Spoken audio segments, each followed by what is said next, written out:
no ena yede bremwe meantime no mame enka happy birthday enche Linda ofori akoto South Ntreso ye wu Kumase ena owo enti happy birthday to you Linda ofori akoto awo South Ntreso dofo bi say ye ma happy birthday pa na meda MacBook collection na say anopai o mami shoe fefe kama mede shematari no na mede IT combination na e kama enti onso nso no tojai na usi abonten a na wahwehwe MacBook echi wo Pig Farm Manifa Pig Farm o trabe di Pele Plaza na train station o kakra bia okọ wani mu a obekọ akoto se abronsan bi ho no mu a ya painting blue sa blue no ti se posifo blue no sa na obehu se abron store dan kese miensa empaboa nko a okona se ayese wo ya ira kwan a 0244 211 491 0244 211 MacBook for contact and no frena on chill ya na wakoye beauty fixes and so studio fix no one work jolo E Plaza 2 Chesabron sign a best pension trust woman na studio fix wo into obey your nails am obey pedicure and manicure am obey wax your eyebrow am obey share eyelash o brain so no massage you ni nyina so ne bone ye into ya no wakoho ofre wonum 020 2966553 so obejo so kama pa maka best ewo medie mamenko best point na menchia Jacob Aidan ne Mark great one ene obia our best point hey best point e just so mo ho eye mo wo ho trinitas akosiati wa ho ye monwem ho mo adwuma pacho best point unim say ye won krabata na hodo osunya ye wo ye wo Rex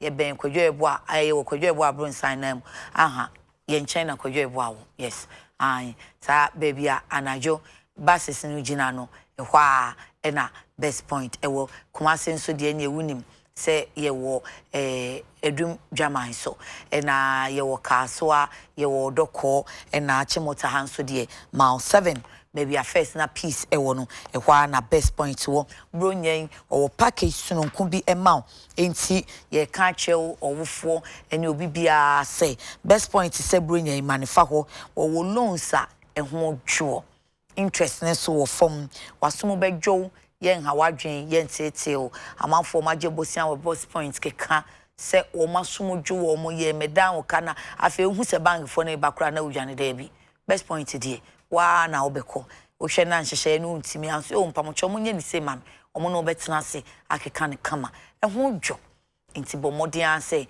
won se November mu ne we bojaye niema bi apese wo kofaba wo hia kakra na wo dia so capital ne so na timi am wetimi afa niema no dodo fi se bronya yi amanfo bedi bronya pacho mane na ko best point nkrabata bi eben wo ko bisa say special loan na modema for bronya yi ama businesses etumpon no pamocho mommo minchirimu na mesuminya menchefa why afa ye ba bedi Ghana nkomo na Ghana nkomo ikra de na prince obi mpewa ye me lie wan fahwe amade o kache me azista ya na budget da ho a ede ebe biemu pa na obeka nti budget na said ye nkrata ande buy na ye poni na ye bisa will not overspend in 2020 eno ye Ghana nyina ban ya de say afia ye beto abani bia no enimdifo wi o say ye timi disika na sabre no sika ne ba mu ye mono enye kokobere enso sika ne yesika mono na eno na otimu se afei de sika wo system ni mu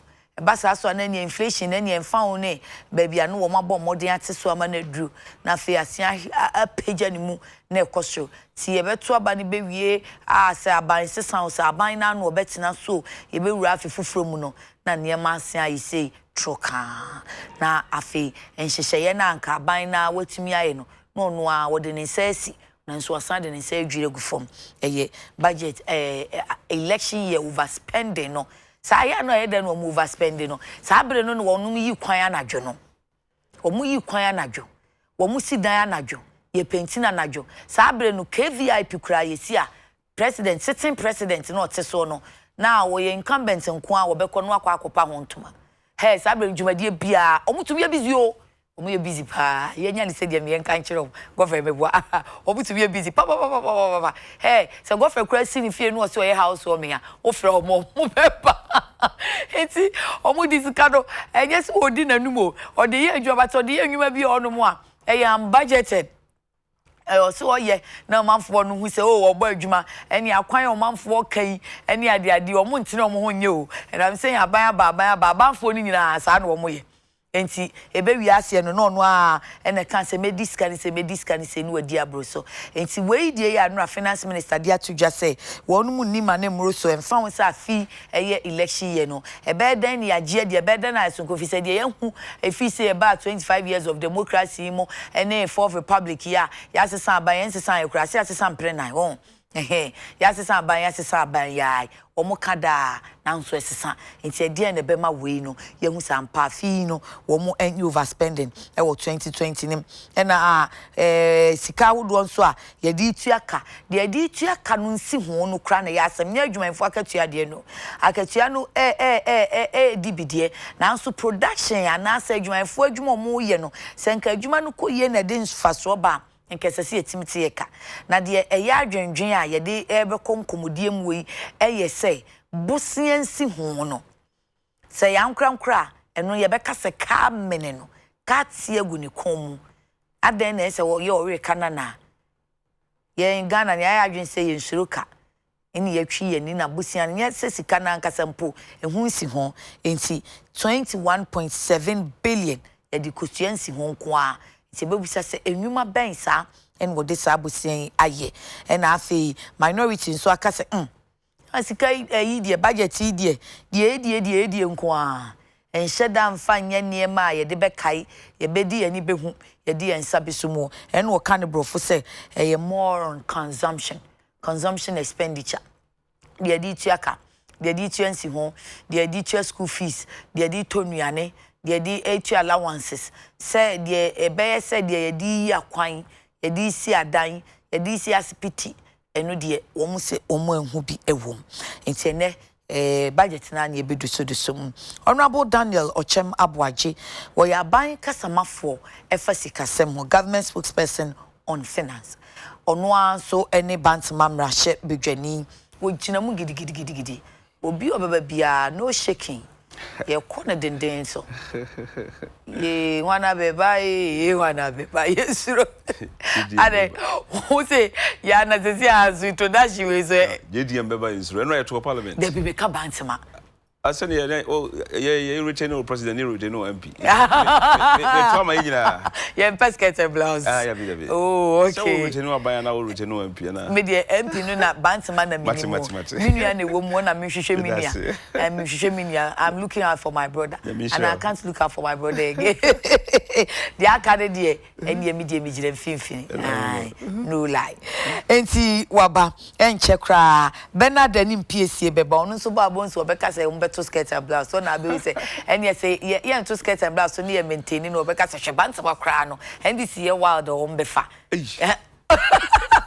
o say do ka dey say kebe asem o dey me twa ma Bernard aba o ba me say Ben na uni ha no and am see o me come out say Honorable Ochem Abuaje say ono fa bantama na ni president so afa Ghana na so and dey minim na wo so ba o be ka say je dey mbefa no fan so abantama kra so no mo be facility no and wo say sani no de gi so no an be chat enti Ben ba bia wo bia kan ho na bra Bernard ani mpiesie e be ba be kan ono ye NDC communication team member o mayi no say omra no pay ma ye ni budget no ho enkommo Honorable Akwa babiem oba me so parliament boko me da roma na mo pai bonti bibia ekoso enra de na eye mu bronya da mo bronya no entai ma enti mo bronya ba ku ni se mo benya ho akese enokwe Vice President ba Brunya State of the Nation address ye be budget ye Brunya mamo fi se sada na wo nyina ba fie no moni agina mu ye de no ade asa school for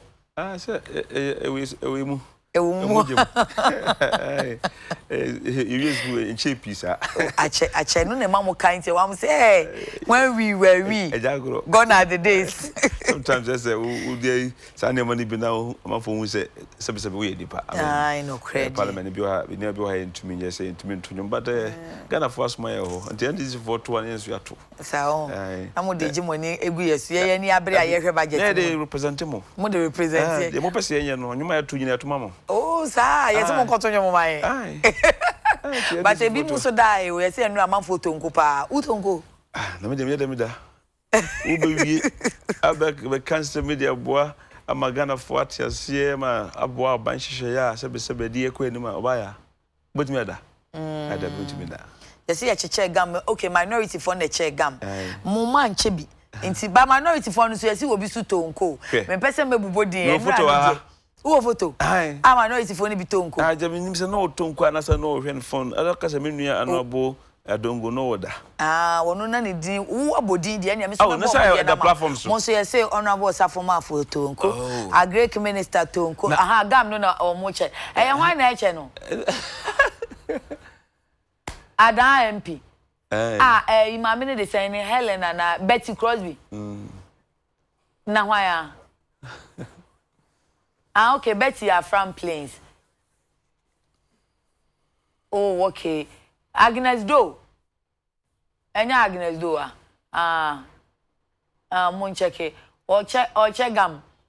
Ampa and I still a bit tonko no. Hey, oh tonko na so. But can you fault them? Papa no so jina na so che you. Comfort do ye ku joganza o ya de wo boa ne ho pa. Anti kone, si kone wo ya de ba still ye se mu tonko. Nada na mo manche gam. Anana mo se mu ntonko but because you say on about Safoma futonko. But Papa fi ya kutotonko na hwan pobiem. Yi Auntie Gloria kufu so mo se otonko. Ye nua panyini. Ono kwa de no asan de ntuma adura no ma fem ma me akosia dufia pa. Ye nua panyini kwadwantwi. Se mi tonko enso mendayo. Na wan obi a wada ye nyane na wakase wadada. Ne. So na masmochi. Sam fiafia huni nyina nso ma ne ye dead. Afi now back to serious business. Yes. Mo budget na mo kenkan ye no. Anopa ime ne Prince Importers and Exporters Association or mo executive secretary Aringo Beto say enye bibi sunku bia na mo kenkan ye no. Manfa new taxes ama. No kre but no kre ne say aban bia yes ade na strategy. Say ye be kwa about office so the new taxes by any say open one sem say what you say open one sem say who the new taxes beba eni nka abekwa akoto manfo no campaign brim enti enya ade bia ebro so however eni amani bebre wo hono mu amokenka ya last year mu kan say mu be na fia mo man hye dan husu nti to the business community no akakakra na me anso mekenka Dr. Bokpen ya wo University of Ghana Godfred Bokpen no can say mo make gains die nanso said ya na mo de mo ho compare mampenda da mahama ne de Ghana fo ani nye ho na munyai ebire no kra che say nkaba na o say mujai sa comparison no na mo ma yitumi ekoyen enim obeka ne say obaya mani kai fanchia mati fu nyina yena no mo bantama consistency na fa bi suma ban ne na pamfo na fa bi mama juma fo so nka ho na yen ka say budget ne de I just say sebe ni fra afu bi e kohwe aboa woso no na obi so a friend say ne hwene kura no CBA ewo ebi so ne nan wo se ye de ibodro nti obi a betumi aka free bia ono hu no fa na bibia sa na before me call na matumi aka chechire Ghana for bia de ko ne bia de bedro no okay ebe boa say mpempi no ebe kai ho kakra not because say bia ye complaining and as say ye de ho to NDC for to be honest with you the Ukrainian meaning ye MPP4 ye hu NDC4 say omo ye match eba mamu nsema sure. NDC is not our standard but you're always comparing na binya comparing so one fan free baby a offer free ya and as wo bobra na ntimi anka obakwasem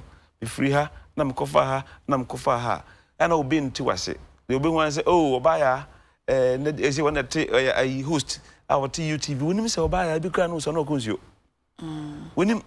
Onim se bia me ameti wo kura no ne kentambo for frame wa unuanom se me kasa radio so me se me mbeka san so se dem wo UTV na onim se kentambo na me secondary school na me dia wom enti so obi nimba bia wo free ba ya obu se ebra no kura bia wa amobi enti ebehia se ye beka amagana fo ehu ba bia o mampanyina kufu ado ne MPP aban ya fa free ye nche wo hopi ye nye complain ye ba eno ntini ye ba ye o how no ntini ye ba ye ene dia tumi ye monka ya ma mamfo ni hu dada nti mo besia kwa enti no ye ka ye nka ne kase ye ka kwa enim tem okay nti ye hwe ekwan be so no ye ba ye Ghana father Roma enkase NDC fo na nkatra ba man ka bia nka na o ma Ghana kra nka hye because enhyehyɛ ya ba bia obahwe bia no na enye papa sikasem banking ne mana kokura beto na yese na nye enameka say ya fix it kania dum oba ene yetia sei menyi ni se kania ebedum yakɔ anim eguso ehyehyɛ ɛho arrangements a wode bɛka ho a na enye a take or pay no adisusu bɔne abeto so emrantie ne mabawa enam empempi NDC fo se ye bɛkɔ election a no mu akɔkɔyɛ projects bia ɔde mampambrika me dey am no election year projects odimika gidi onwene ho kura no akwakoye ebi ne na wo man mfate ho no ebi ti say commander sugar factory ebe de odimika akwakoye a abra wonwene kwa be fa so nya raw material obesa na Ghana sika na wo send kwa sa ne man bia etimi sisi nti ya na ye overspend ama e de ko hye broni sika sam hyehye yase I friend no IMF program IMF one dey nyina ya ka ho wiase nyina amand do bebrebe ka ho but edu ba bia oye hyehye bi ma because untimi nhwe sika sam so ntu be hwe a yenuanom NDC for emra na omu expendi sika basa no recklessly no amaye ko share broni hyehye yase a for almost about NDC mreni nyina do nyina from 2015 no 2012 nyina mrante ne maba wise for modwuma kora ntumi anya dai amfa mu na me no ka sei yatumi aba abeyi Ghana free sa hyehye na se a ye fa mrante ne maba wa bebrebe a ukohwe nursing kora be 55,000 ayafa wo mu a almost nya mfaso napko be 100,000 ukohwe afforestation 83,000 aya de boa Ghana mpuntuo ne nanim ko enti no edepende wo de ohwe na se hwe sikasema na ade a oman wiase nyina agina so de hyehye sika ade hyehye oman sikasem ho se oman we ni sikasem ye oman we ni sikasem ye potokasem no ye frɛ no macro economic indicators okay ebi ni se adwuma ye oman mu ha ni nyini se adwuma ekoso bebrebe na adwuma nyina enyini bebrebe a ekoso a obi ye ka ekofa ne ma eba ekosa chima ekokentampa eko nkran eba nipa obi ekoba e friend economic activities economic activities no odi hyem na paja ma oman no sikasem ni nyini nti this man you know NDC for no that be almost about 9.1% ni nyini no eso tisa kopem bra ya je no abeto 3.4 which means say oman no nyini o de kobrofuma oman no nyini at a decreasing rate onyi konachi onyini ekonachi enso na ebe fa yi nkopon da Roma ofa say from 2017 abepim samre ya average about 7%. I know NDC for is a woman to me find it ye yashemu kena mamini wabo NDC di mamini ben enim PSC nche na sanyi na asem no de sanim di fo akasem oyo no ne kita yen enne ma oman no ehunu se enyi no na oman ogina oyo nso nyi nso sanyi no nso ayesa akoko a wodi aduane fo brunya no enyenyi papa onyini ton na nso oni ahoden nti sanyi no questionable ye beba honom na ofia ba Ura Bernard enim PSC generational PSC our NDC communication team member why de pa me a obaya mu na nam ofie enso yi ahaw ontanyi late enti mumfa nche no me kra ne me monachi because ontanyi late ofie enso yi ya ahaw pa e sha se obepo ne so ntem wo kose so ja ben den call to duty why are the that's pa obebo na so betimi ayede epion man nimpuntu akonani unya maye no na o se ne mesi ono bantima de wafa akonya no so president nso beto aso na mso ndie minim na nso ba beka se JDM beba no wanhwa bantima akonya no kra nso mo befa eno si Ubeka say no di kana. Mami nche tiefu na ene ahwefo. So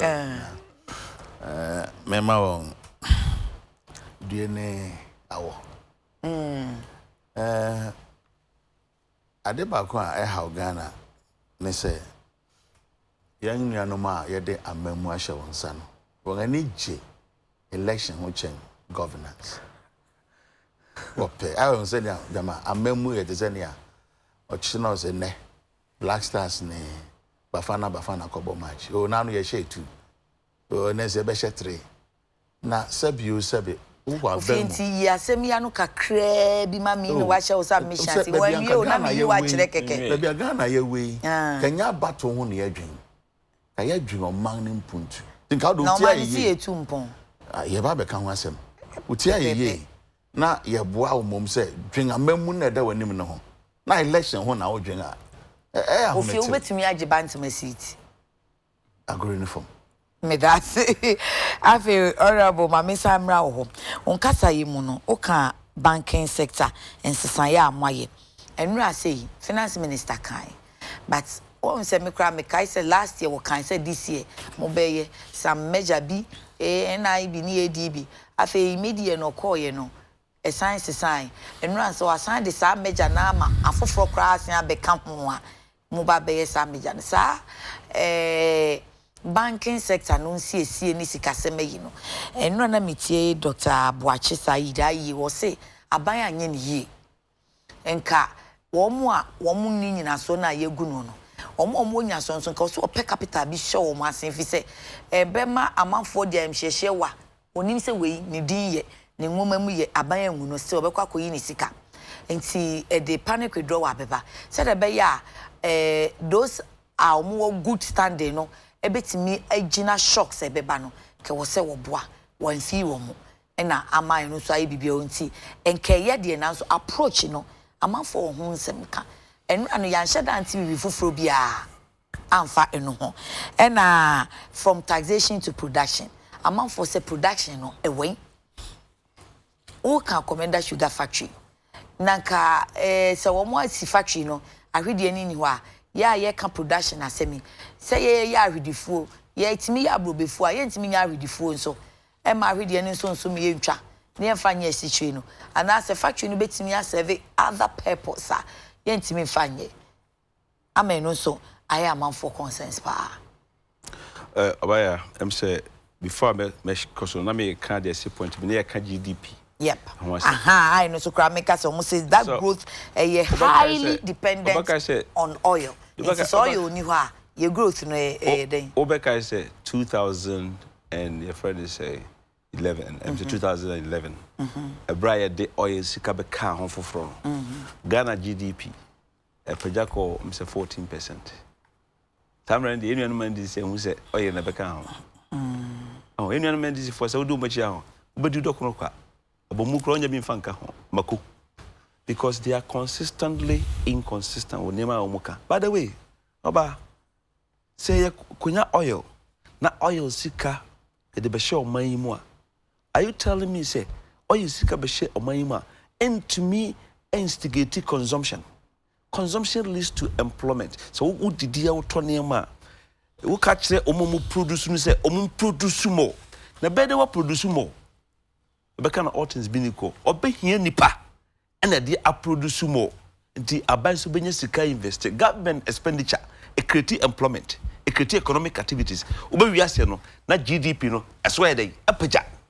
By the way, maybe onya nya kwa hwe number si. Hwe afi 2019 the growth rate na oil sector no real sector ni nyina no they are almost over 6%. Ni me no nyina wo. Ni me no nyina apeja. Enti regardless of the source of the income, the economic activities, there's indirect way of bringing the money in. Which means it's kind of about igniting economic activities because government sika was spending on a critique economic activities, employment, and then multiply effect. Na national income they are cover school they kakra. Enti obi ya abaka sabi ano. Na government no spending. Ade a contractor see unchia o mo kakra because that's the way by way he spends. Me just so discuss Budgetary part. Come here, framework na come jakon. Abana spending. the being see that our Ghana mamu cry in recent times you say a baby yet me over 2 billion several contractors mo magic na ka uma me kweka krabia match dey say no dey be ma omu all this while one my stand still okay tell oba say ye ma o man Ghana sahwe so abusua na abusua panyini behwe o man isuma ye oba ye ne ma nyina nyina yi kane dundum oba ye mrante ne maba wanya adwuma nye oba ye nkra bebrebe egu a omu dachi nyina wa hwe ye over 1.2 million children wa hwe ya o man ko school no bia sebe producer omu dachi no wa hwe ananye and I say be ye krompo a eso ni ye no so beti okay eno so ha no ho enti oba ye ye de o man akɔhye broni hyehyɛ ase enti untumi nya hwe enti obedi ka ye eniema a obetumi aye age oman no esi ho ansa usika sam nyina bank nka beboa oman no mpuntuo nyina asai okay ana oman so sai ya mpuntuo ewa akwai mu hospital mu ene infrastructure kase basa na sebe usika nso akomoba ye oman a taxes ni etua ni so enti usika nso akomoba mpepe ni akobobosia buja so ko obo no anhwe ni ya odi baba ya ade bia to oman so a ye ho ba kire pantu ba na de adwen so ye dai ato enti se ka business na ke wo mu na ke kan kase okay yendi kan solve de be manipa ho aton kakra nansa na ewia ya koyanim akoye de be mampuntu na ba enti me ya de share me nsema e be kase let's deal with the easy hanging fruit ye de hyehyɛ ye bai ye promise Ghana for ogina so ato aba ma ye ye be ye ho adwuma pa ye ba ye nso enuanom NDC for kanka bi o ma wo agya kaya kawa enema bebrebe kan edundum ne kaka ho nyina ego sade ya hyehyɛ na wontumi nsi dai ensi foundation aseso foundation no uba ye crack wo ho o se onya hwe ento so sa sade ya na ema mrante ne maba we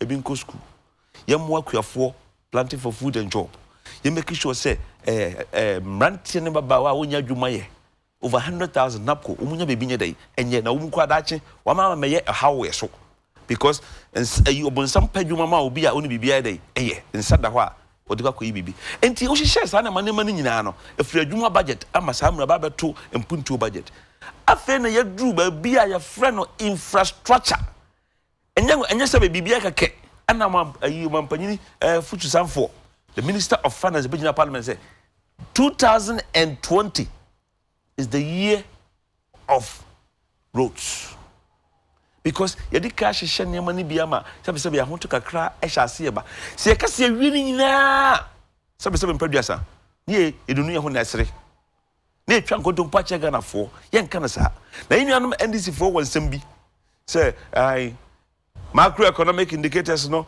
paja the whole world yakasa Ghana musika sam ejina ye outlook ekoye umukura kofa opanyini bi free Nigeria by abra umudi 1 year anniversary His Excellency, may he so rest in peace. Amisata, na you know, na fedano, kofa former governor of Bank of Nigeria by. I say what kind say MPP aye Ghana economy ni sikasem no iye chemo.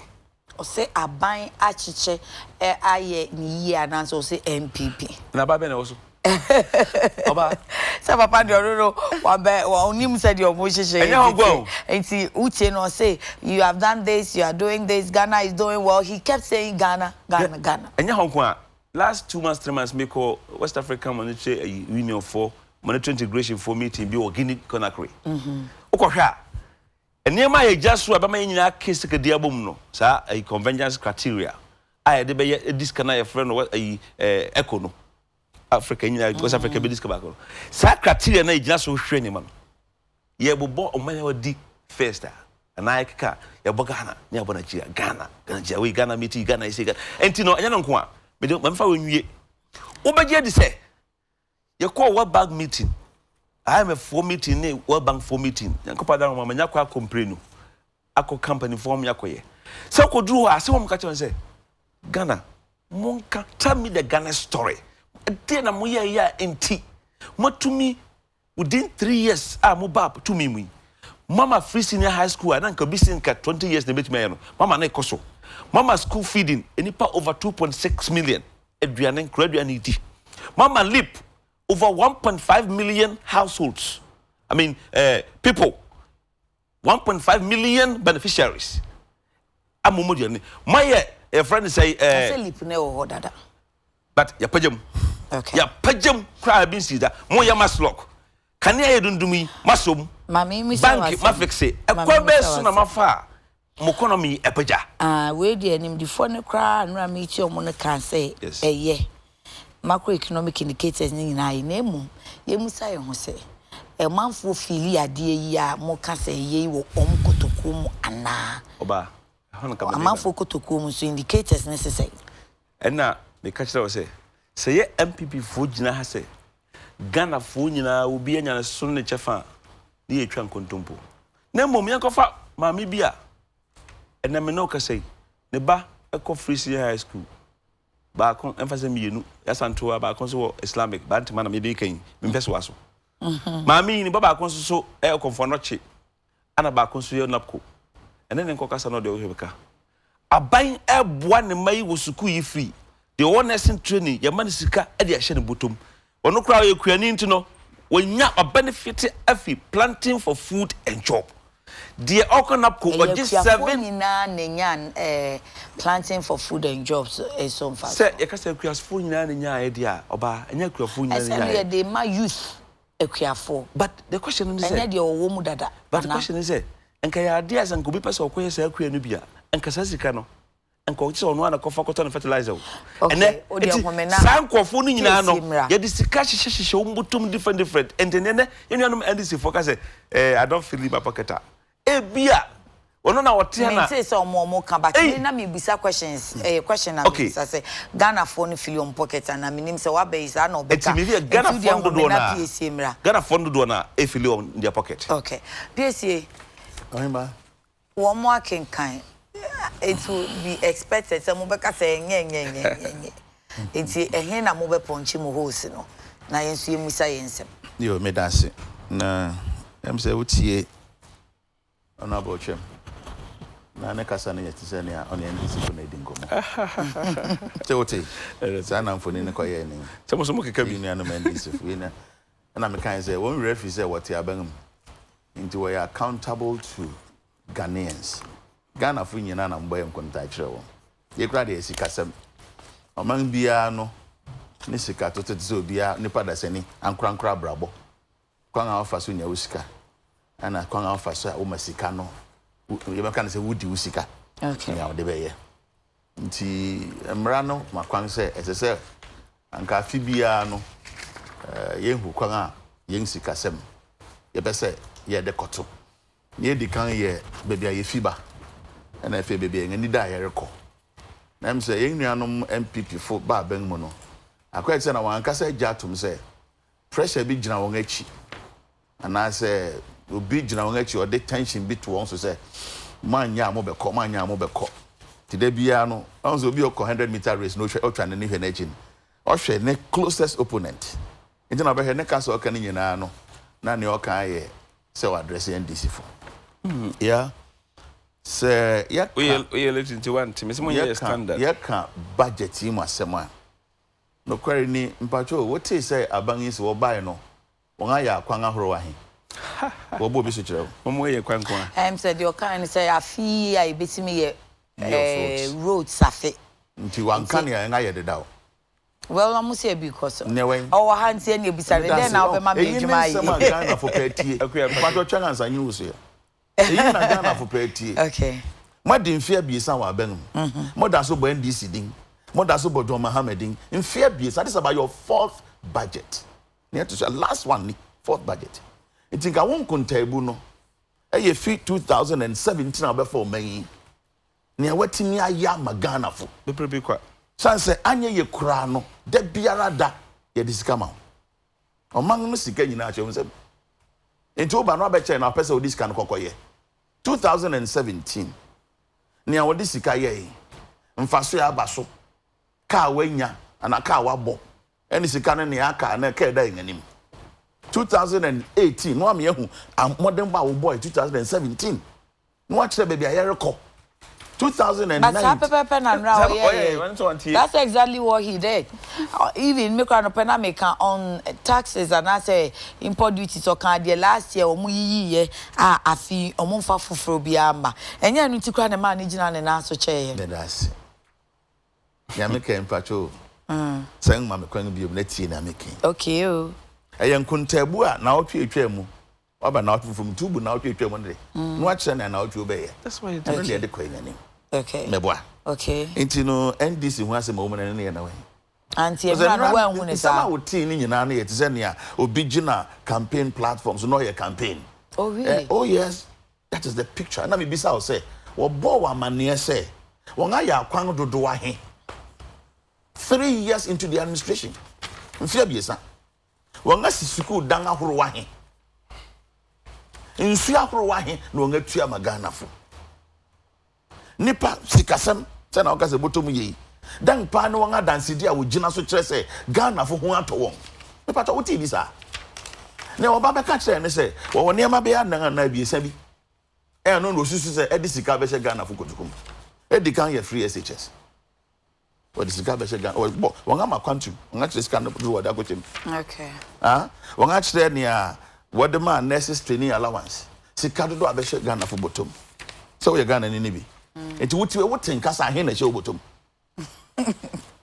saa na Ghana ni bio wo fie enso tenkasa ahe na che ne kotokum because anka yen nim kura no abanye de wuti ayeye abangde Dow John Mahama kon obobra papa di jao oyela Ghana aban bia bonya ehya sifi enfa so benfo atamels abreso John Mahama rekono na sika wanya fi oil mu nyina about 900 million aban ya wotishi sika wanya wo oil mu ya about 5 billion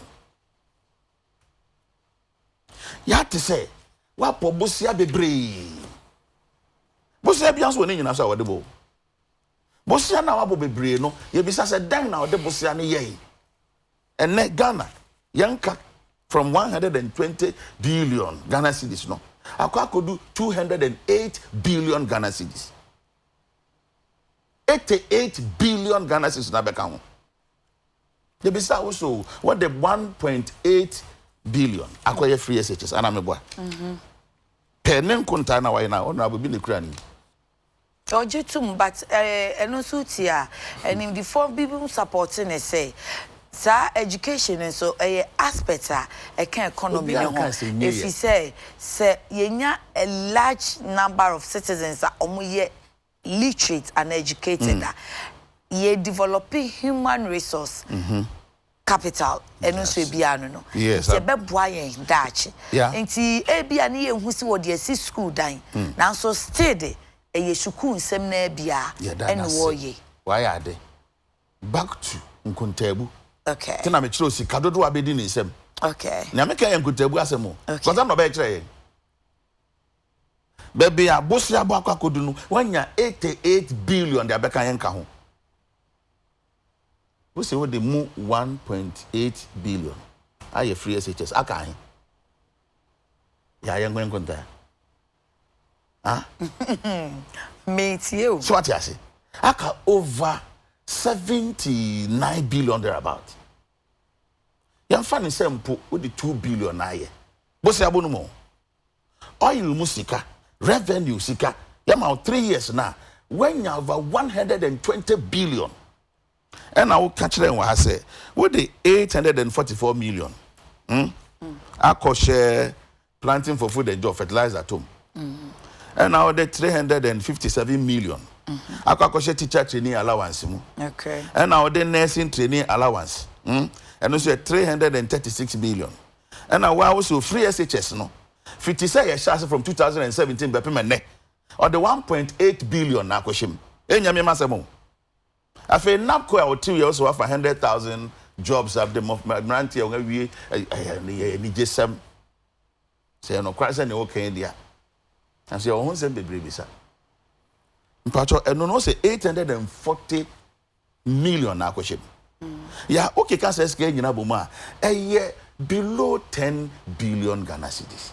So that means Into the can be a fa baby. Me pacho, to whom much is given. The last time I checked, Nancy sign much is expected. A dine on a year. Then I'm bisa say, what's a gua hen or nesi?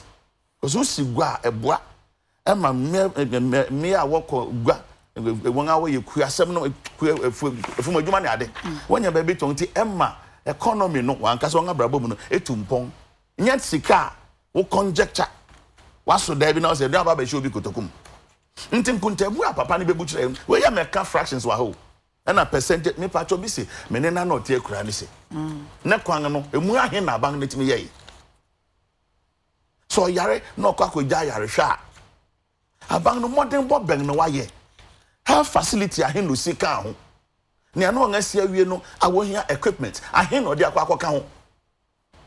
Health insurance na kan no dwananum so oba wa ye ni ye no sese no nyina so etedan. So wakwa won saka yare hwa wo hia de. Yai, me say nsu na yenya nom no awoso oba be ye no. Won hwe bi say wo so won ayemu ahe. Electricity penetration say woden nkanea ekonkrase. Mfia bi sa emu ahe na wa ye. Or you less than 1% as against the predecessor, no you 5% annually. So back and this address. The minimum say economists ni because say economy no eson. Adia ba ko edi enyane say aban bia pese or tackle all the sectors at a time. And also a high pa. Enti utie a doctor for now almost say enka the beboa yen pa ne say over one sector. Say education, I will say no na me concentration. Say production na me concentration. Say agriculture. Aban ba o say concentration na fi yen interrogate. O say then concentration. Say we share say the flagship programs in city na one farm education and production. Production. No crowd no say what kind say from taxation to production. No kind want to say on ankasa majority for ankasa say aden. Oh, no. Production. Production, let's say, you produce them. You are dancing for. Share me, dang na Ghana, 3 years a day, you produce a year in excess. Say you produce, and I produce in excess. Oh, to say I'm commission factories in a human. Oh, factories in a band there. Well, say abaya anya ono wanya the fool you cry support or a boy and crong. Oh how? Oh you. Because obi aye na ade. Also one in the year say na what the can we one in the year. And no say them na you apart from we all the painting savannah. We call painting to onko buga no na. So commissioning na ya ban input na. Okay. Emu ne wen hwe ya Ghana na ya gichi no. It is a bad NDCMPP game. Oh, my entrance here will be a game. Now, journalists will think China will miss questions. As I bang young and how me because now you're teen, Rano, you're tea bread. And I want to robust economy. Can't be how many times? Several times. I feel be a you better budget this show. Near bachelor, my bachelor, bangy, then da. How did you Ghana? Budget now so near one. The money was on near baby. So say a roots and I'm a year of roots. It is never how do you hear me pa? How do you hear me pa? Now, yeah, baby, I make a question say, so say education our far. Or the boy and I'm near say improvement ben have a basic level. Education, Ghana, young education led and then started from SHS. If you crutch. In the 3 years, no, I bring improvement to Ben Nodiako apart from so be catch and say and concoct and send Obiano Berman na. And who near my yakuetia. Oh, my bank credits kakrana. Credit no Berman. Maybe so buy also why because number 2 kindergarten for more enrollee or more any USA projects be on prioritize education no. Nka okay my say wa ha. Until net result e di beni. And na kofwe young education standard baby a esi kokko ekekako. Hey, I'm tired. You drop. You fanton you drop your then quality and now quantity and now infrastructure. We say more in some amount. We share boss obviously 350 schools. 350 schools. Or by also where see home. O tertiary then I see. As against who predecessor. any economy, and 2 solid public universities. 2 solid public universities. Let's start the 3rd one. And think, there's all okay with you. 3 years, the 4th year, budget not there. No, yeah, be and far this sector one. We say young countries are any priority. Any year.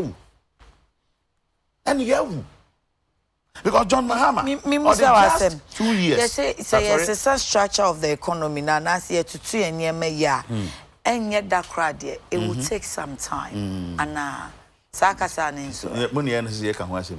No priority now. When I was prioritizing, no, I'm saying, send near all ye biano. Ye be economic indicators now. What can say? Young can watch them. I am pa. So what I say? Mpuntu you maybe I would discuss here. And I'm a boy. Okay. Na me sha so no ma remfi say ma bosika aba bani nsem within these 3 years. So can say me can pa. Okay.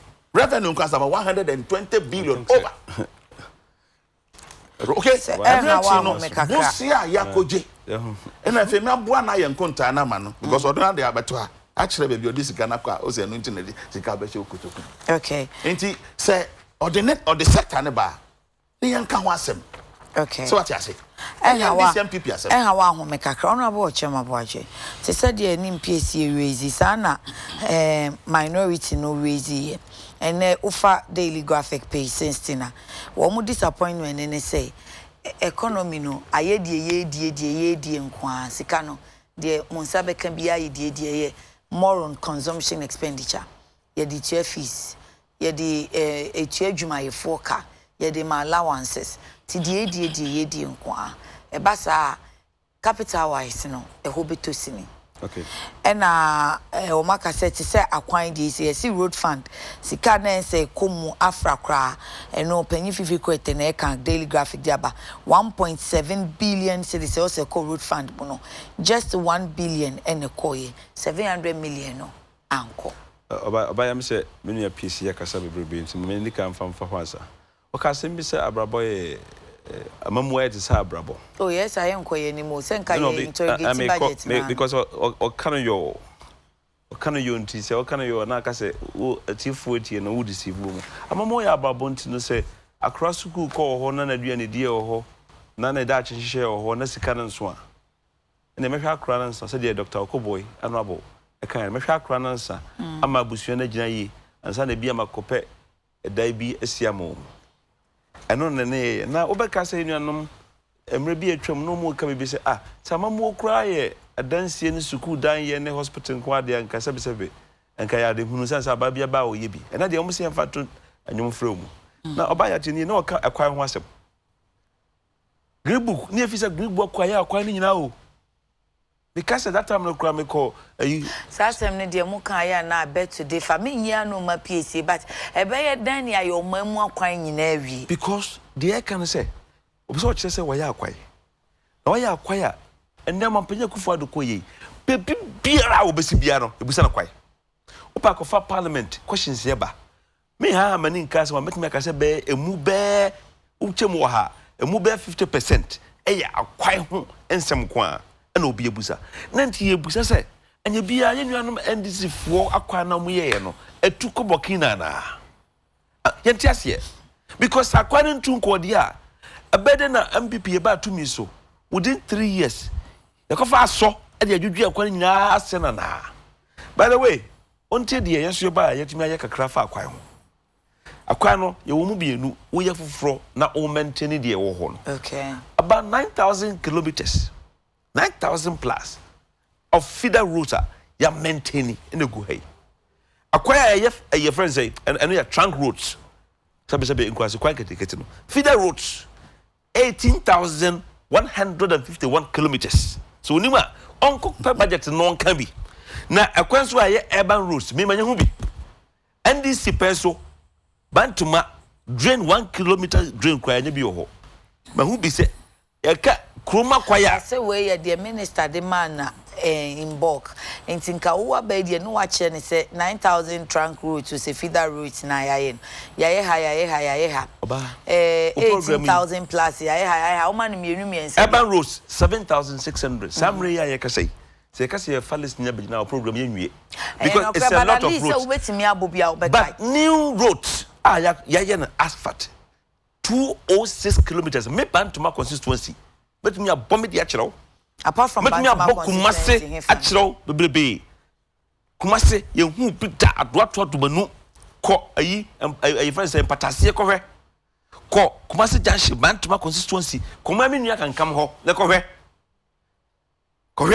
akwaya ye egu a asphalt enye akwaya ye de adwie mo rekota adegu so 6 inches thick asphalt. It is on Uncle ya on car, Uncle revised the nose. This will took a Kumasi and son. The percentage. This will took a Kumasi and son. So, Obiaba Canada. Or one crime. And what Eastern region.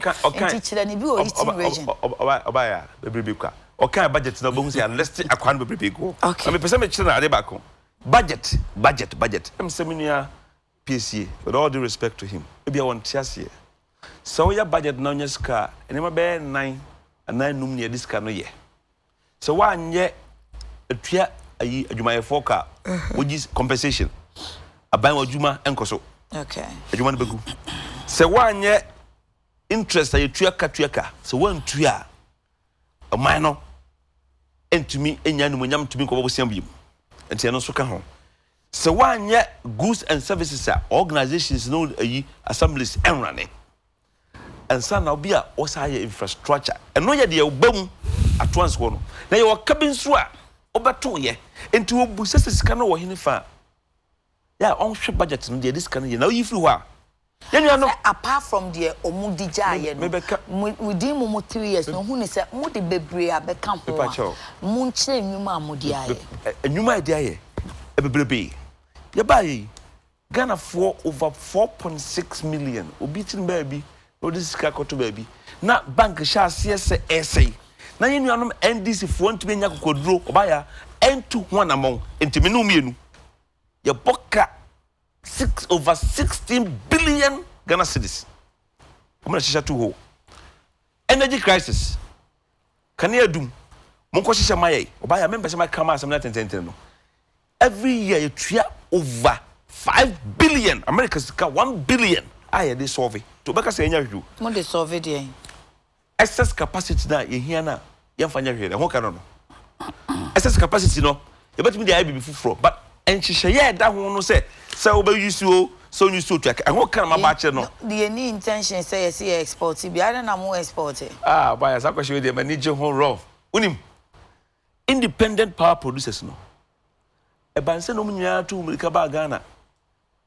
Now man call Ivory Coast now crab baying because which chairman ne bo back no power no ne bo back no na Ghana de no I was so bear 12 to 14 cents per kilowatt hour. Okay. O kon neighboring country o munya no 9 cents into what the bottom man say. But someone so much and say we are looking at exporting power apart from some more excess capacity no what ban ya ka say ye pese ye net exporters of power and it's a price no nye e neighboring countries e dey tin na ban ka say we want to be net exporters of power. See so one abegu owu kankabi ewu ja okawa upe wo be hye se wonsa de so a twa ho se wonsa de so a pekwa bi ne fa hye wonsa enti de ye say the minister budget no kan wuti a every negotiate ye ne omu keka se be ya ebo no beba fom ne yatumi afade se be sa mre animonimu ha ya no ye hia no e de akọ ye nuanu ma bemben ye ho me ka se ekọ wo bank meeting no e ya de ba ko a ye de to wo manim se ye ntumi nkase abatumi mu atwanse wa de na hyehyɛ ye die ye dai ye ntua esa abemo man no PSC ano kakra in the next 2 minutes because wakasa che na PSC mra sa sobo a omo bomo say mu sika no ye di ni yanum dodo ye mfa bi nyem puntu dwuma no still no wa kwahwan so wanya no ana meka say apart from the minority ne beka no one more economists and so more system ni mu kansa ade ne say concentration no e wo consumption so the ditu abosiansi hu the ditu adwumayefo ka the ditu allowances no e dos no do nti na ma amafo de ye pa kwan ye pesku ye pewe because ye nya bi mfa enye sa anyama na sika bi so se ko ba bi e ko no ye se mo amfa nko ato forcing say NHIS sika mo jeje yete say VAT no percentage na ewum no 2.5 million Ghana cedis 2 million cedis pe na mo de koma NHIS e work office nim na road fund de so 1.7 million na 1 billion ko ya 700 million anko. But I mean cast him quickly. If I dey work on no. Yeah ban dey mra bi ba your friend capping. Capping say usika obenya ho bia unya internal generated fund bi o ho na bibia usika na budget do. Aban no ka say okay unya ni nyina me de bi kwa koto consolidated farmer me fa ni nyina ma. Say ya betumi anya bi so de ye how kakra wo ho. Na mum say ko ba say uhia additional utumi saba. And I am say yamfani nyina nko road fund yamfani nyina nko health aid but aban no akwa mra no chese say e back critical say uhia utumi saba. Ba ya mana na ho kakɛ amana ensei eno na omo kan no sebe yo sa no wo yifri wa na o ka say consumption ba ma me mfo ba kopɛ mfanya mfato ho ama yi ye ka say consumption a bi asika ye dey recurrent expenditure nti ba ka kire me say emrantie ene mabawa over 1.2 million na omuko school yi you know NDC for friends say eye adidisika mo friend chop minya ato forcing and eye originality say you know we say eye consumption chop and to be ka tell me say abusua na say mampanya kufu ado den kura yi ko school no enye ejapade eye de wo NDC say wasa no achim ne pa me call ayi Australia e koye meeting bi World Group of Accountants they koye meeting bi wo friends say last year 2008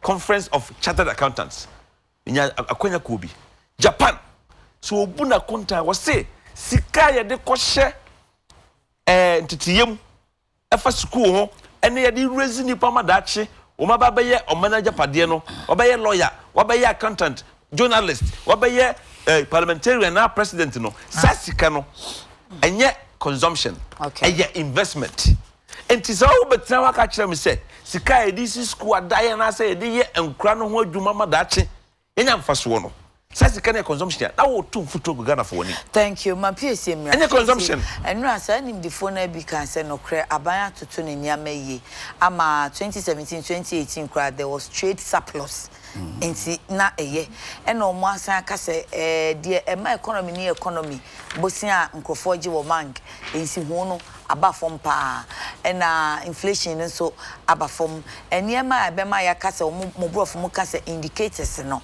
eye enti eche say aban no wo ya ade that's it na ya okay indicators na aba fom the nyame ase is it the first time no and a bit to say rate lending rate in the almost say for so many years afena aba bedru this level me more inflation man calling okay but say inflation so they've achieved single digits yes. The longest 7.6 the long in 27 years the lowest in 27 years me da se man kana se obema waka me so me waka and the NDC inflation eba single digits for 38 months.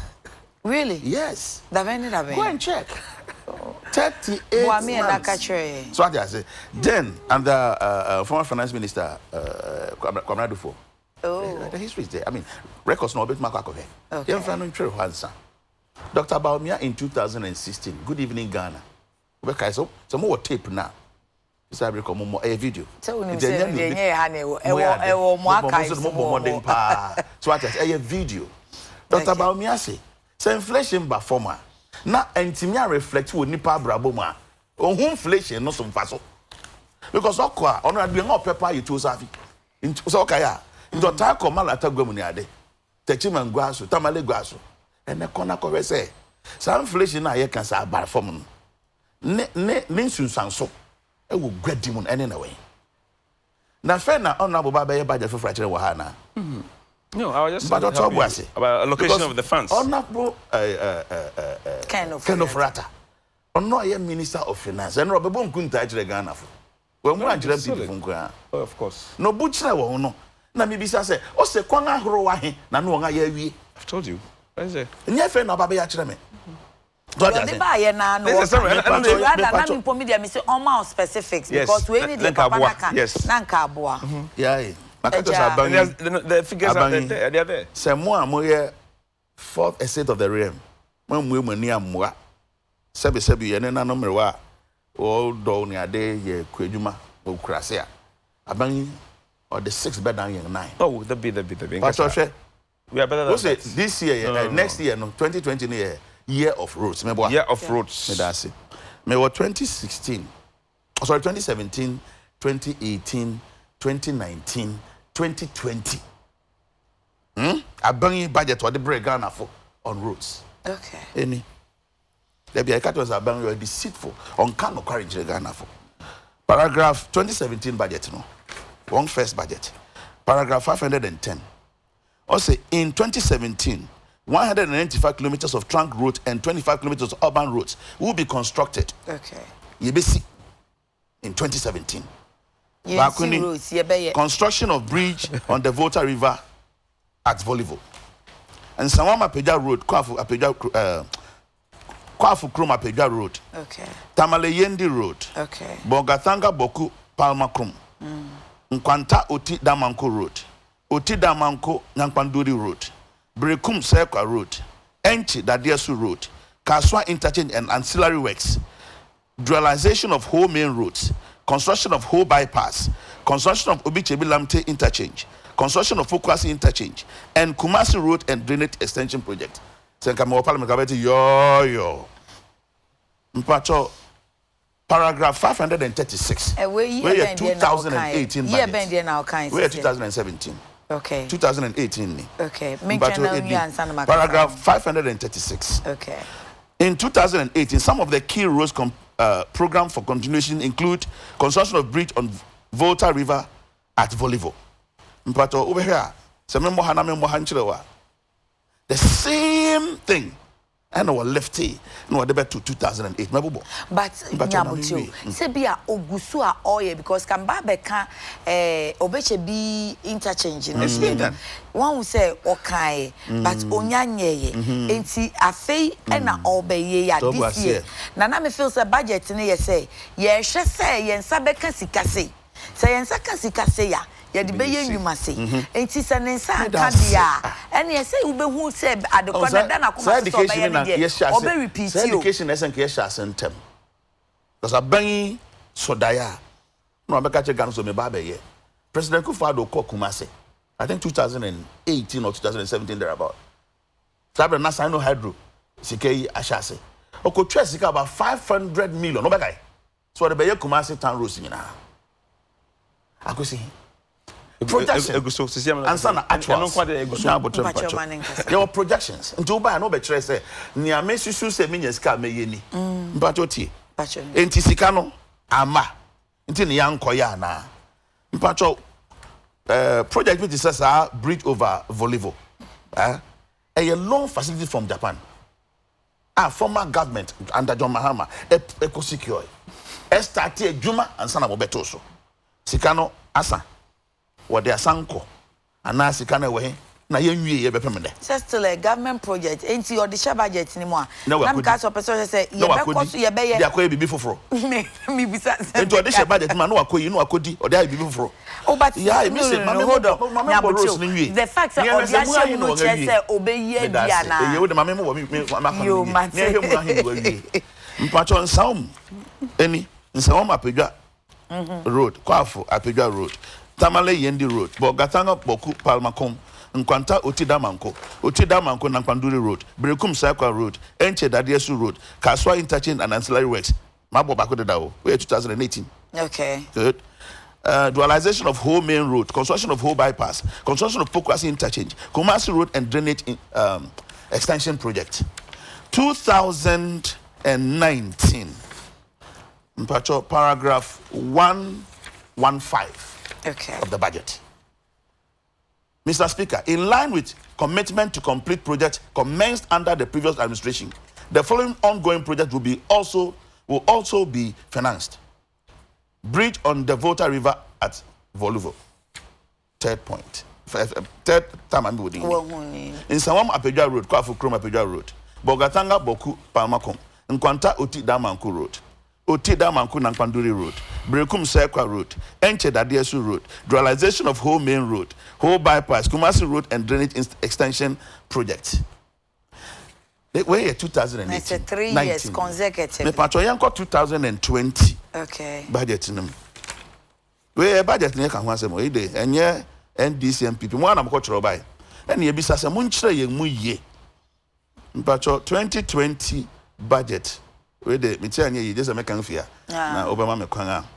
In addition, installation, paragraph 867. Okay. Current budget, okay. 2020. Mr. Speaker, some of the ongoing project program for construction in 2020. Construction of Dulo Adidome, Esikuma Road Project, and then for Babeka home. Upgrading of Tamale, Zabzugu, Yendi, Tamale Road, and 1,360 kilometers of feeder roads. Okay. But I find me dunia me bobo me. Okay. In Sawam Apega Road, Kwafu Krum Apega Road, Bogatanga Boku Palmakum, Nkwanta Otida Manku Road, Otida Manku Nyankwanduri Road, Brekum Saekwa Road, okay. Enche Dadies Road, okay. Dualization of whole main road, construction of whole bypass, construction of Pokuasi interchange, Kumasi Road and drainage extension project, improvement of 4 roundabouts between Ejuso and KNUST. But on fancy enone ni abeka view. Enti me catch us abangi. So we need no cry. We in the 4th year budget. O kan brofo bi wo ho no mo say continuation of enti na say ya sha say aye to aso. Now we your budget when or triaso fi previous government na juma no ye so. Okay. Mami we roots. Nya boche. We a budget said the na can means I can see kana maybe enti enkrata ben na ka company document ben e be che be ma ye hu ana wa hu bibia be cha me hu say ogi sika say okoye sa akwan we and still repeat na because e bia na e wo mba ni sika na anso kai say ye ntumi do revenue target no enti on do revenue target ni de e bia no waka sa apegwa de be road na ho de na and so onyanya sika no nye. Why are they? And I say, oh, MPP for what that was. Now, by Rampachoti. Oh, my Rampachoti. Oh, my God. Hey, Maura, man, project I'm a bossy. Okay. It's a big bossia Yakoje de Dow. Auntie, just Canada. There were who could just cannot go ahead. And then that's what you know this Bossia here. What could dia? Mamma Backwatch, Voluvo Bridge over Volta River. A facility and Jeffy Japan. Okay. All right. Project of buy and I'm calling and almost see a beba. You are setting the bedroom here. Sikana ba. Ya na se me dobe no sikana ba. Okay. Focus interchange. John Mahama. Oh, mama mo po. No Mahama me bo po. John Mahama ko dey sikana beto ho no. Or the asoso ko bo from ana me bo a. Na se ko hye adwuma na se a. Yeah, that's true. E na ma wujai. Abangi buy no bega se mo fanto ho ansa.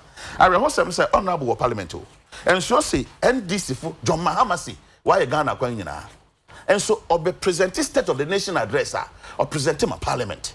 Uncle 2016 asama John Mahama kan. Tre the number of kilometers of roads are under or no why Green Book now no can be ni. Share that the Bible so over boss. Ya hwem bi san say akwan a wo Ghana nyina. So you bet my idea good so Green Book you man.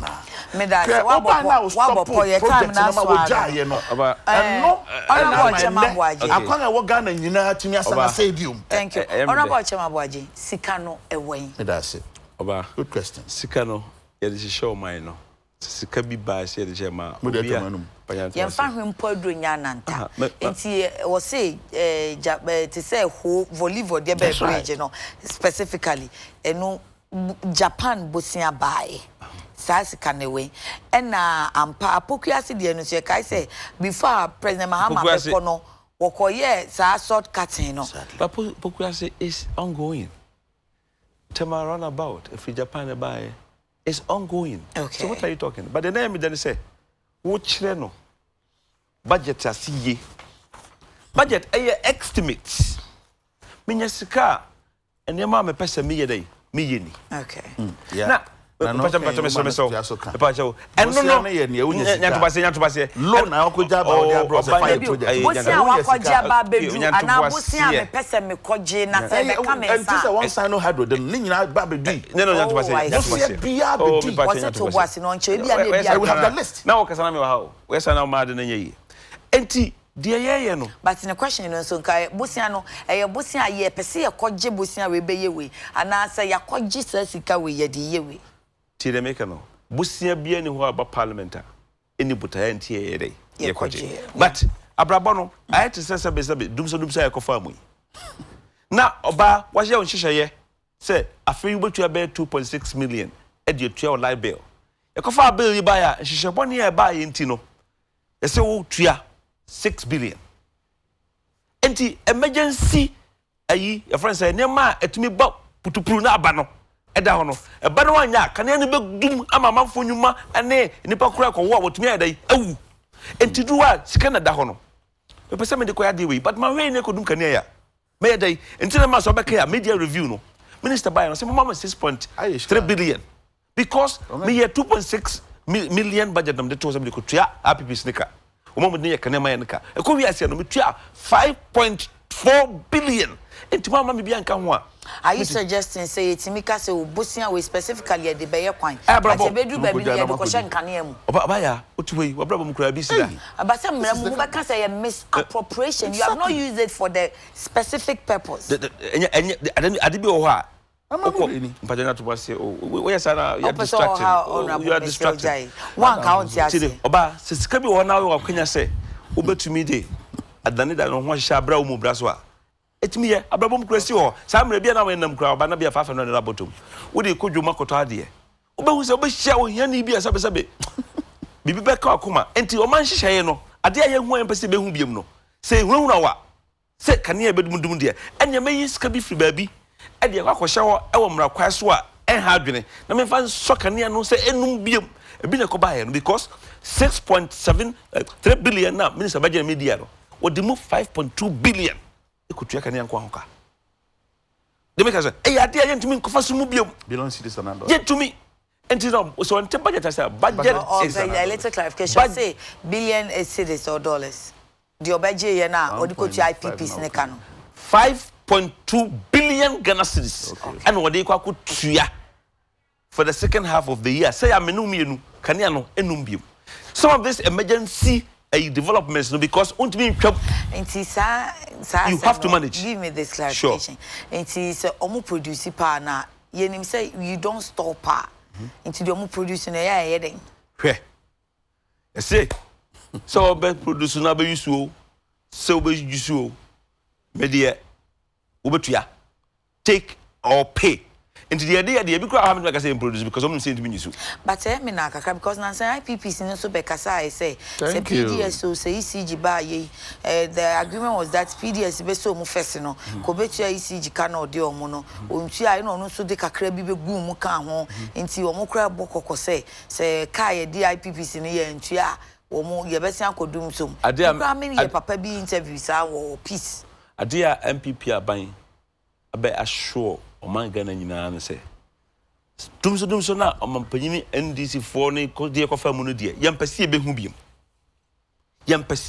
ti ehye bia na ye ne omuka wono omuka say take or pay yentimi ntua the truth of the matter is that yes be ntua wo but sikana omuhye e de ama esi ntua no we cannot afford it. But it was too much. Sika media sika ne the big 5 points ahi kotua omo.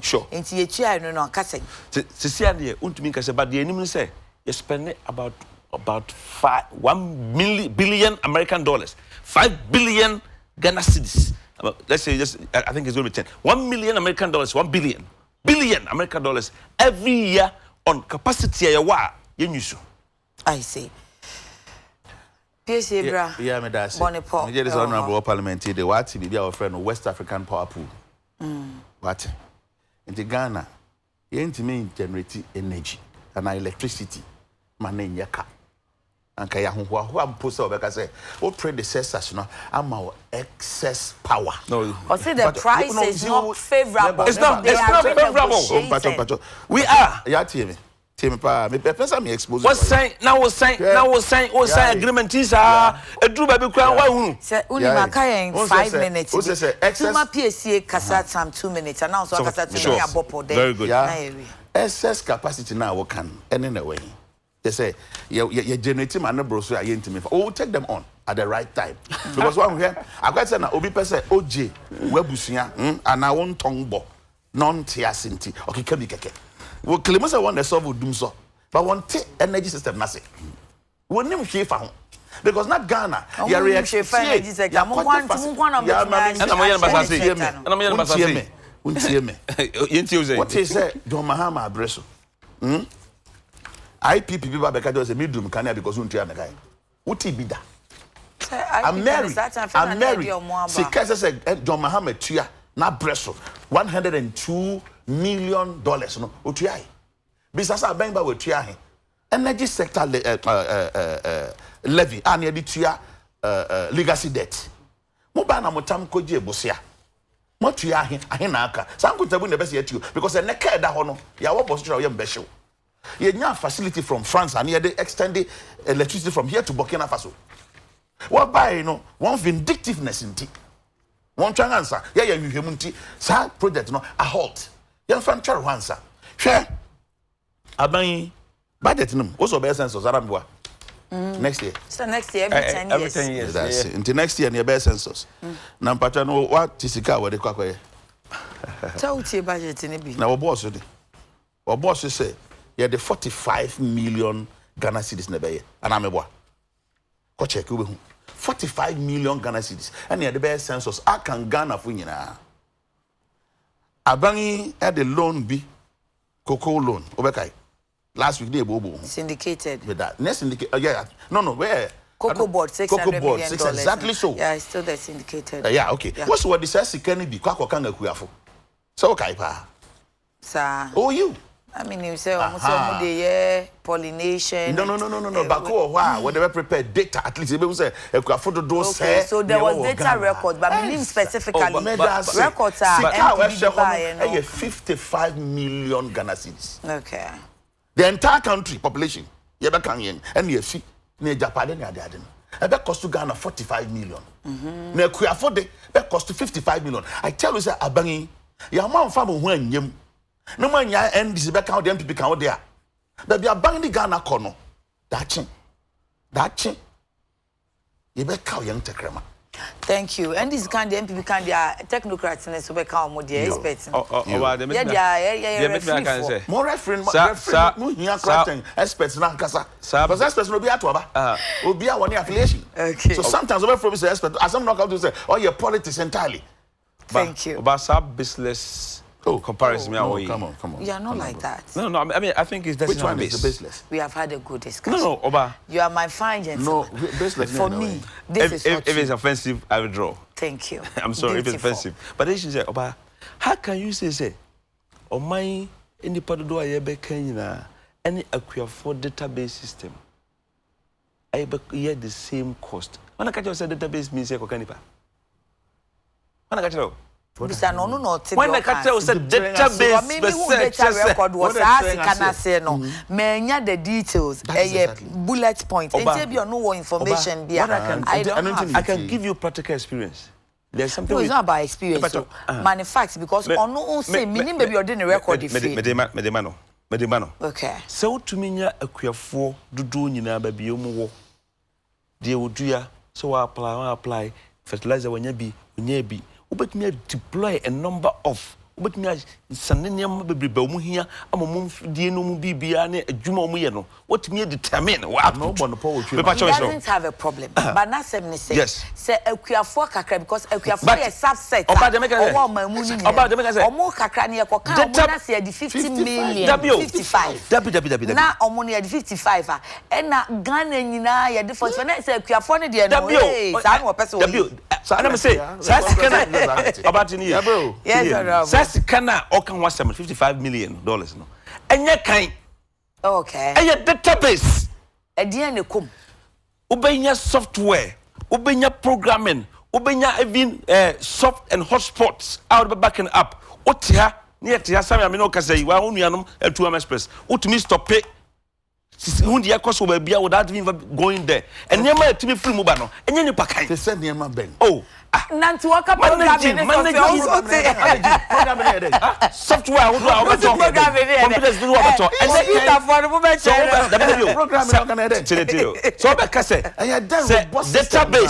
database why you see robots? Did you just use robots? You just use robots. So database apa system near management of a database system. Na e kan wasampa no be kan no say census dia na technology be nyabutew minim ba bia odi ne document what if we say no be ba I'm just saying it say yes ye ni anasnet ko to software bi e ko ba se ba na wo hu santi so o kan se de o kan na it sa dia so pepe na de mo hwa na oba minim nya oba de me pese me kire no say ma so me source de me pese mint na ha amma me nua PC and my source about PC me da wa sisi ano ono bo chama boaji na wo floor ni so me da se mpacho me ba bi o mint na ha amma me nua PC amma ye propaganda say database system aye kokwa ye ho adwuma no is equivalent to Kuafo census hey now when some producer alternative for us there we are doomed. Yeah, that's a who. No, I'm telling you, don't do that. Menya propaganda. They say mobile and Kuafo kind. A system, you did track the size. What about control cocoa? Oh, you did control acquire Bafasua. Another. Oh, Jesus. Officer Tina what they can No. Please. You cannot miseducate the people we have our database management system is not a farmers census. Don't do that. That is wrong. That is propaganda. And we are then Cocoa board could be Sakawasa budget in because I make say you percent 100,000 million. So just wrap up on the budget me wrap up in the budget. What I can say is say, me and Roma, and they to me Ghana free or how I bet to do them. I'm a Samri no. And she share the buy any program say 1 district 1 factory planting for food and jobs. Free senior high school ni hodwo bank akeka bomu nyina ma se bank na fewer but stronger na yakwa anim no esuma ebeto nyina ye free mu na yakwa anim no adwuma IMF ntini mfa no na etimi fa bebrebe amrantie ne maba wa bebrebe a nyina ye adwuma no ye gusu a ye koso atoaso na ye koso atoaso a ye yakwa anim no oba na de ye ka cha Ghana fo no se amamu te se abraba samre ye ma ekosku ya madaka niemu omanya adwuma ye hye bro ni hihya ase adum pempenso a epesa Ghana fo sundudu o mampanya kufuado oye omampanyina sebe utie Ghana fo asem no wo se matemusu makwai no musu nti afi we mi budget amede bae no matu ndin se eye year of road afi ye kum no eye of road edi empuntu beba na oka oye nti no ye expect yenim se obeye nso. Can you Honorable Daniel Ochem Abwaji, MP, Emma Oman for Bantama, and Osai, a buying Casama for Efasika Semho, or your pesa or bona semu poa, memma no time no. Ore opesa obona semi poya maybe na chemu na madana sie na de seconds waje time no waka de opesa kada menya piece no Bernard NMPC or your NDC communication team member. Yes, Ofaben. About nemo kekan nyina and say one kra de list am so me kan be man no akeka ni nyina bomu no menya more than 4.2 billion Ghana cedis.